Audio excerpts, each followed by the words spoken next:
اعوذ باللہ من الشیطان الرجیم بسم اللہ الرحمن الرحیم۔ آج کا میرا موضوع ہے قیامت کا دن، ڈے آف ججمنٹ۔ آپ نے بہت ساری باتیں سنی ہوگی کہ قیامت کے دن ایسے ہوگا اور یوں ہوگا۔ بہت ساری صورتوں میں بھی اس کا حال بیان کیا گیا ہے، لیکن دو باتیں ایسی اہم میں آپ کو بتانا چاہتا ہوں کہ اگر آپ وہ سوچیں اور اس کو روز یاد رکھیں تو آپ بہت کچھ فائدے میں رہیں گے، زندگی بڑی اچھی گزرے گی۔ اس میں سب سے پہلی بات یہ ہے کہ آخر قیامت کا وہ جھٹکا، وہ زور کی آواز، کبھی اللہ کہتا ہے کہ میں زمین کو ہلا دوں گا، اذا زلزلت الارض زلزالہا، اور وساقت الساقہ، اور وہ پھر جب وہ گھڑی آ جائے گی۔ اس کو کئی صورتوں میں اللہ تعالیٰ نے الگ الگ طریقے سے یہ بتا دیا ہے۔ میں آپ کو سورہ عبسہ جو 80 نمبر پہ ہے وہ میں آپ کو پڑھ کے سناؤں گا۔ اس کی 33 نمبر سے آیات آپ پڑھ لیجئے۔ فَإِذَا جَاءَتِ السَّاقَّةُ، کہ جب وہ آواز بلند کی جائے گی، وہ دھماکہ ہوگا، کان بہرے کر دینے والا۔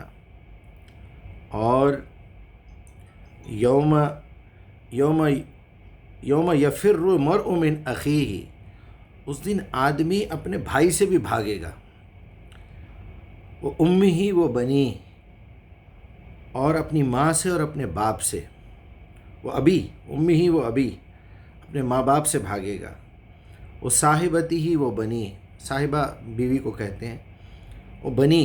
صاحبہ کا لفظ اس لیے آیا ہے، میں چلتے چلتے ایک بات بتا دوں۔ اللہ تعالیٰ نے بیوی کے لیے 3 الگ الگ ٹرمینالوجیز یوز کیے ہیں۔ زوجہ مکمل وائف کو کہتے ہیں، جس کا تعلق جو ہے وہ انسان کے جسم سے بھی ہے، اور اس کی روح سے بھی ہے، اور اس کا عقیدہ بھی ایک ہی ہے۔ اور مرا کہتے ہیں اس عورت کو جس کا جسمانی تعلق تو ہے لیکن عقیدہ دونوں کا الگ الگ ہے، جھگڑے ہیں آپس میں۔ صاحبہ کہتے ہیں اس بیوی کو جس سے نہ تو دل کا رشتہ ہے، نہ جسم کا رشتہ ہے، نہ عقیدے کا رشتہ ہے، یعنی عقل کا رشتہ بھی نہیں ہے، دل کا رشتہ بھی نہیں ہے، جسمانی رشتہ بھی نہیں ہے، نام کی بیوی ہے، پیسے لیتی ہے اور جو ہے آپ کا نقصان کرتی ہے، آپ کی نافرمانی کرتی ہے۔ تو ایسی عورت کو صاحبہ کہتے ہیں۔ اللہ تعالیٰ نے جہاں اپنے لیے بھی یہ لفظ استعمال کیا ہے کہ نہ اس کی کوئی بیوی ہے نہ بچے ہے، تو وہ وہاں صاحبہ کا لفظ استعمال کیا ہے۔ تو آپ یہ سمجھ لیجئے کہ صاحبہ کا جو لفظ ہے وہ اس کے لیے ہے، اس سے جسمانی تعلق بھی نہیں ہے، دل کا تعلق بھی نہیں ہے، اور جو ہے دماغ کا عقیدے کا تعلق بھی نہیں ہے۔ تو صاحبہ، وہ صاحبتی وہ بنی، قیامت کے دن ہمارا کوئی تعلق نہیں رہے گا۔ اور لِكُلِّ أَمْرٍ مِّنْهُمْ يَوْمَئِذٍ شَأْنٌ، ان میں سے ہر شخص پر اس دن ایسا وقت آ پڑے گا کہ اسے اپنے سوا کسی کا ہوش نہ ہوگا۔ کچھ چہرے ایسے ہوں گے جو دمک رہے ہوں گے، چمک رہے ہوں گے، اور حشاش بشاش ہوں گے، خوش و خرم ہوں گے، اور کچھ چہرے ایسے ہوں گے جس پر خاک اڑ رہی ہوگی، پریشان ہوں گے، اور نحوست چھائی ہوئی ہوگی۔ یہی کافر و فاجر ہیں، فاجر لوگ ہیں۔ یہ رکوع نمبر 5 اور اختتام ہو جاتا ہے 42 نمبر کی آیت پہ۔ تو میں صرف یہ بات آپ کو بتا دینا چاہتا ہوں کہ ایک تو ہمارے اندر سے وہ ہمدردی، پیار، محبت، سب کچھ اللہ کھینچ لے گا۔ وہاں کوئی کسی کے کام آنے والا نہیں ہے، کوئی جو ہے آپ کا واسطہ وسیلہ جو یہاں کا ہے، آپ جو پکڑتے ہیں وہ بزرگ بخشوا دیں گے، وہ صاحب بخشوا دیں گے، یہ سب جھوٹی باتیں ہیں، کوئی بخشوانے والا نہیں ہے۔ اس دن لوگ بھاگیں گے ایک دوسرے کو دیکھ کے۔ یہ بات اچھی طرح سمجھ لیجئے۔ ارے میرا بچہ ہے، یہ ہے، وہ ہے۔ بچے کہیں گے ذرا آپ ہمارے والدین کو لائیے، ہم اپنے پیروں سے ان کا سر کچلنا چاہتے ہیں۔ ہمارے علماء کو لائیے جنہوں نے ہمیں گمراہ کیا ہے، ہم اپنے پیروں سے ان کو کھدلنا چاہتے ہیں۔ وہاں ہمدردی، پیار، محبت، رشتہ داری سب ختم ہو جائے گی۔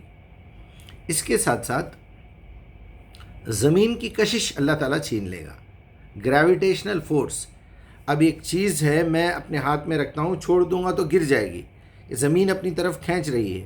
میں کسی اونچی جگہ پہ سے چھلانگ لگاؤں گا تو سیدھا زمین پہ آؤں گا. تو یہ جو گولا ہے ہمارا، وہ گولا اپنی طرف سب کو کھینچ کے رکھا ہوا ہے.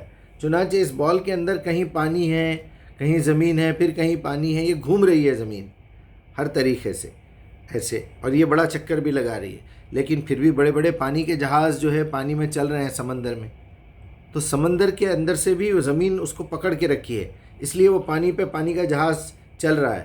کوئی اور چیز نہیں ہے جو اس کو اپنی طرف کھینچ رہی ہے، ورنہ وہ گر جائے گا، اڑ جائے گا ہوا میں. ہمارا ہوائی جہاز بھی جو اڑتا ہے وہ بھی گریویٹیشنل فورس کو توڑ کے اڑتا ہے، اور اسی جگہ تک جا کے رک جاتا ہے 50,000 فٹ کے نیچے، جہاں تک آپ کا گریویٹیشنل فورس کام کرتا ہے، جاذبیت، اس کی زمین کی کشش.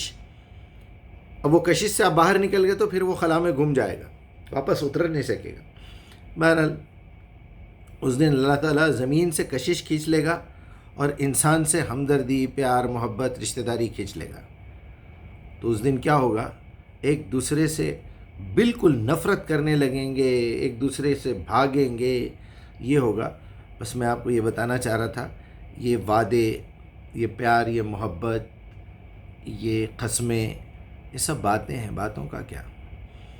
تو ان کی تمام اہمیت اسی وقت تک ہے جب تک اس زمین میں کشش ہے، اور اس زمین کا کھانا ہم کھا رہے ہیں تو ہمارے اندر بھی ایک قسم کی کشش ہے.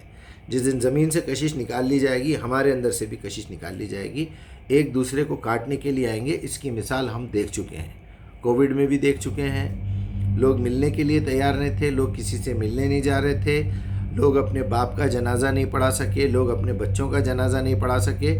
ہاسپٹل والے تھیلے میں لپٹ کے لا کے پیک کر کے پھینکتے رہے، بس دیکھنے تک نہیں دیے کہ لاش ان کے باپ کی ہے یا کسی XYZ کی لا کے جو ہے ڈال دی ہے. یہ ہم دیکھ چکے ہیں. ذری سی مصیبت آئی، موت کا خوف آیا تو ایسا بھاگے. بیوی گھر میں شوہر کو آنے نہیں دے رہی تھی، راستے میں روک کے دروازے پہ جاؤ، پہلے کپڑے چینج کرو اور وہاں سے حمام میں جاؤ، نہا کے پھر یہاں آنا.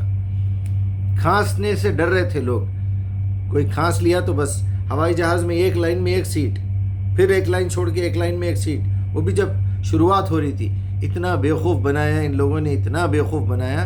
لیکن اللہ نے بھی اپروول اس لیے دیا تاکہ لوگوں کو تھوڑی سی نصیحت و عقل ہو. لیکن بے غیرت قوم ہے ہم لوگ، بے غیرت ہے انسان، بھلکڑ ہے، ناشکرا ہے، غدار ہے. بھول گیا، سب کچھ بھول گیا. 4 سال کے اندر کہانی آئی گئی ہو گئی. اندر کی بات ہے، 4 سال بھی پورے نہیں ہوئے. بھول گئے، بالکل بھول گئے. کوئی کھانستا ہے، چھینکتا ہے، کوئی ماسک نہیں لگاتا ہے تو ڈر ور کسی کو نہیں ہوتا. اس وقت تو ایسا لگ رہا تھا کہ بس میں ساری جائیداد دے دوں اور بچا لوں اپنی جان. تو یاد رکھیے، قیامت کی گھڑی اس سے زیادہ خطرناک ہے، اور آپ کو کسی پہ بھروسہ کرنا نہیں چاہیے. بھروسہ کرنے والی ذات صرف اللہ کی ہے. آپ بس اپنے آپ میں رہیے. کسی کی مدد ہو سکتا تو کر دیجئے، کسی کو مدد کی عادت بھی مت ڈالیے، کسی سے مدد مانگیے بھی مت. ضرورت کی حد تک کبھی کبھار ایک آدھ مرتبہ کوئی چیز پوچھ لے تو پوچھ لے. دوسری مرتبہ مکروہ ہے، تیسری مرتبہ شرک ہے، چوتھی مرتبہ کفر ہے. ایک بات آپ بار بار کسی سے پوچھ رہے ہیں تو اس کا مطلب یہ ہے کہ آپ کو اللہ تعالیٰ سے بالکل لگاؤ نہیں ہے، اللہ پہ ایمان نہیں ہے، اور اسلام اور ایمان نام کی کوئی چیز نہیں ہے. ہم سیدھا کفر میں مبتلا ہیں. اللہ تعالیٰ آپ لوگوں کی حفاظت فرمائے. اور میرا کام ہے جو لفظ میں سمجھتا ہوں، سنتا ہوں، پڑھتا ہوں، اس پہ تحقیق کرتا ہوں. آپ سب کو اپنا بھائی سمجھ کے وہ سمجھا دیتا ہوں. اور تمام بھائیوں بہنوں سے میری یہی گزارش ہے کہ قرآن کو ساتھ رکھیں.